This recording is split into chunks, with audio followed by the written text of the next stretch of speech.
10 Reasons Not to Go to Las Vegas, Guys Edition. Las Vegas is considered America's adult Disneyland. The mob started in the 20th century, and now everyone does the pilgrimage to Sin City from all over the globe. It's the rite of passage for men to come to Vegas and never speak of what happened. If you've been here, you know what I'm talking about. And if you haven't, take this video as a warning to you and all your friends. And you might not just tell your enemies. Reason 10. On the flight to Las Vegas, you may encounter free drinks on the plane and women who are dressed up, ready to go party once they land. Be warned, they might already be drunk. They're going to be hot, and they're going to be very, very, very, very friendly. Especially if they're from Canada. Come on, man. We all know Canadian girls are freaks when they go to Las Vegas. Everybody knows that. So if you approach them, I'm warning you, you made the commitment to help them check into their room. And then when you get to their room, they might want to show you what's above North America, if you get my drift. This is way too much commitment for me. Reason number 9. So in your drive to Las Vegas from Los Angeles, because face it, the majority of you guys are from LA, you'll encounter a group of hot chicks headed to Las Vegas for the weekend. You'll meet them getting gas in Victorville. You'll eat with them at the largest In-N-Out at Barstow, and then start taking shots with them next to the thermometer in Baker. Now, during these encounters, you'll all realize you're staying in the same casino, the Cosmopolitan. Where else would you stay, man? So during these encounters, you decide, let's do a little passenger swapping, which leads to Roadhead. And I don't know about you, but 3 hours of Roadhead is just too much of a good thing. Reason number 8. Games of chance are the devil's elixir. So after the liquid courage starts to set in, you begin to play craps at the Bellagio. You may be trapped in this hot streak of 7 and 11. You may be forced to keep rolling the dice as you and everyone on the table is winning, and you're just piling on the chips. Remember this as a warning. As you're winning all the money for all the future Vegas trips for the next 100 years, you didn't go to Las Vegas to do manual labor, and who needs this kind of pressure? Seriously, man. Reason number 7. The sun sets, and so Town Nightclub or Omnia or Hakkasan, just pick one, is calling you. Your newly rich buddy from college, who let's face it, is a bit of an asshole now, comes through with comp bottle service and a table next to Britney Spears. Oh yeah, Britney Spears works in Vegas now. You've drawn the attention from all the girls in the club because they want to party at your table with you. This is terrible. You know why? Because you're treating these 10s like they're 4s because they're just way too easy. And seriously, you didn't get this dressed up to take somebody back to your hotel room after the club has been open for 30 minutes. Mom, I'm working right now. Come back later. Geez, good roommates are hard to find. Oh, ladies, I don't live with my mom. That's just what I call my roommate. Anyways, where were we? Reason number 6.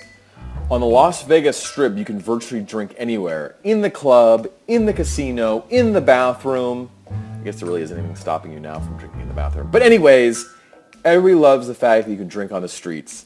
But you know what this means? It means you guys are going to be walking around with these yards of beer. And before you know it, you're going to have your shirts off, taking pictures with the Transformers and the cast of Sesame Street.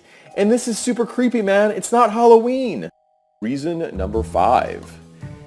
As you make your way to check in at the Hard Rock, you notice you're on the same floor as the floor party.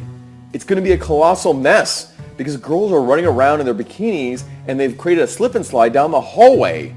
Next door, there's dozens of girls in a pillow fight and there's feathers everywhere. It's a mess. And then next to that, there's Little John DJing. Open bar is just whiskey. I don't know, I'm not a big fan of this party comes to you. Seriously, you can't just sleep in the damn tub again because the Molly wore out. Reason number 4. You're in a club. You see a familiar face. It's your best friend's little sister, and she's not so little anymore. She's hot, she's brought friends. This is bad. Why? Because you're drunk. You're drunk, now you're in a 10-person jacuzzi with her and her hot friends. Then you're naked with her trying not to sleep with her in the bathroom. Who wants this kind of stress? Don't go to Las Vegas because you'll just end up trying hard not to sleep with your best friend's little sister. Reason number 3. You go to Vegas for a bachelor party and then you get drugged. You end up losing a tooth and your buddy has the same face tattoo as Mike Tyson. You've lost the groom, you have a medical bracelet on your arm, you spend the rest of your trip trying to piece back together what happened that night. Remember, you came to Vegas to take drugs to forget, not to solve a problem. If the groom's locked up on the roof, he needs to figure that shit out. And yes, I know this is the plot of The Hangover, but that was an important documentary, and it needs to be brought up. Reason number 2. So you happen to find yourself at the bar with your buddies next to that male review show, Thunder Down Under, and it just ended. Talk about being at the wrong place at the wrong time. You have 500 screaming girls all lubed up after this 90-minute show. It's a fantastic show, by the way, if you haven't seen it. I've seen it. Don't judge.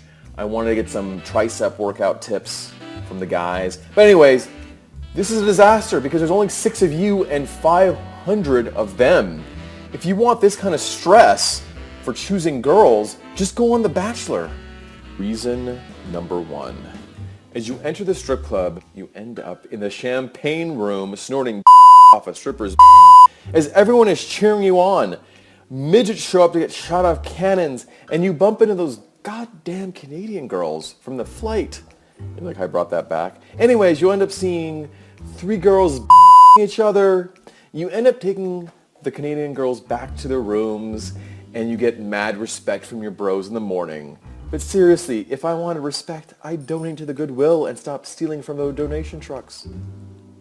Alright, if you like this video and would love to see more, please subscribe by hitting the button subscribe at the bottom. And if you didn't like it, then I've been Chris Angel.